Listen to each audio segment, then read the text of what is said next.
All right, let's dive into a Faustian bargain. Well, it's not what you think. Forget simple good versus evil. This is a head to head philosophical throwdown where a guy thinks he can beat the devil by just giving in.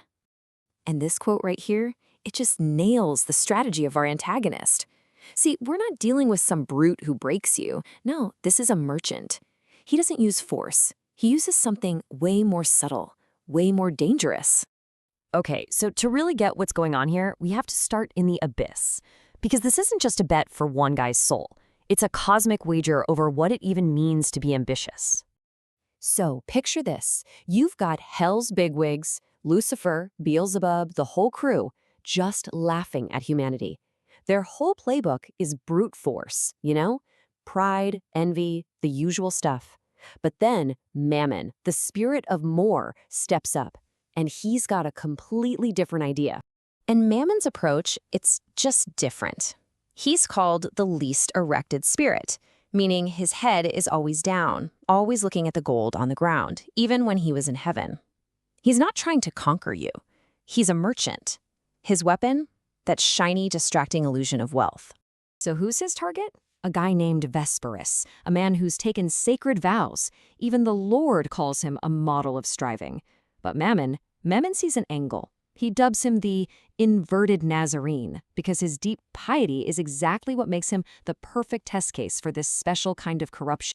And just like that, the wager is on. The Lord actually allows it, giving Mammon a solid 24 years to prove his point that this man's soul, his very ambition, has a price tag. So let's talk about Vesperus. Who is this guy really? To get him, you have to understand this idea of inversion. He basically takes everything sacred and just flips it on its head. Think about Samson from the Bible. His strength came from his vows, right? From his long hair. Vesperus is the exact opposite. He looks for power by breaking his vows, and his shorn head is the symbol of that. He's literally trading his soul's strength for cash. And this whole inversion thing gets even more intense when you put him next to the original Nazarene. Jesus chose a crown of thorns, right? Chose poverty. Vesperus, our inverted Nazarene, is chasing a crown of solid gold. He thinks that is where the real power is. Now, Mammon's game plan is brilliant in a twisted way. He's not just throwing money at Vesperus. He's trying to rewire his brain to completely change how he even thinks about wealth until it becomes the sun in his personal solar system.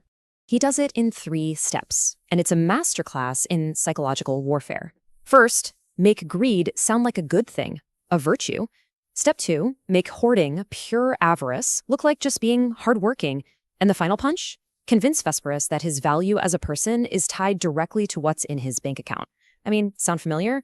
It's pretty much the blueprint for a lot of modern consumer culture. And the trap is just perfect. Vesperus is so fooled, he's building his own prison and thinking it's a palace made of gold.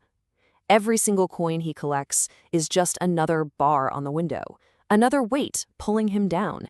And this is where we get to the absolute heart of it all, a conversation where everything is flipped upside down.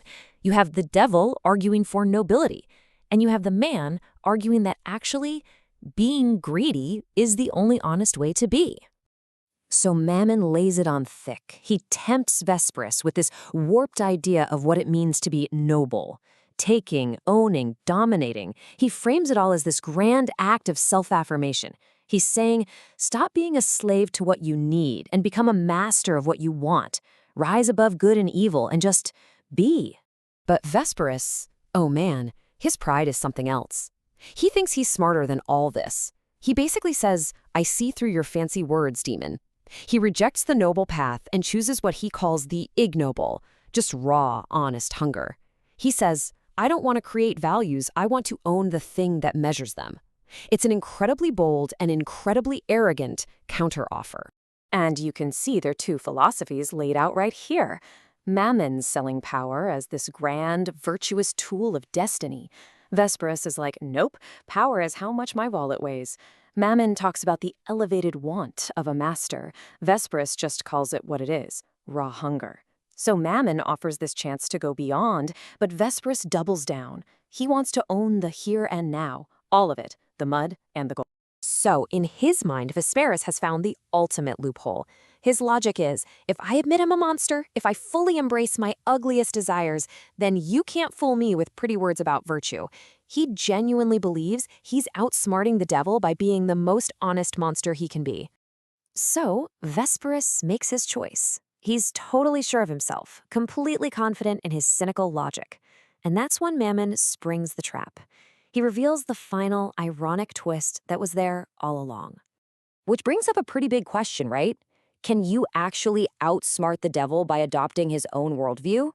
I mean, can you win the game by basically saying, hey, I'm the best player on your team? And here it is, the punchline.